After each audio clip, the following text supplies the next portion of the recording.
Na-feel ko nga lang palang i-model itong newly opened food house dito sa Balagtas Town Center, Balagtas, Bulacan. After so many months of not being here, nakita ko ngang may newly opened Mixo Ice Cream and Tea. Katabi nito ang 24 Chicken. And nabalitaan ko nga na budget-friendly ang mga menu nila dito sa 24 Chicken. Very affordable meals, especially sa mga students like me.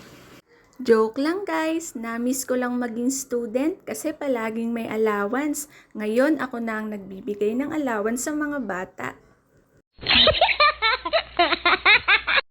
Bet ko nga sana itong Sundae Cone Ice Cream dito sa Mixo.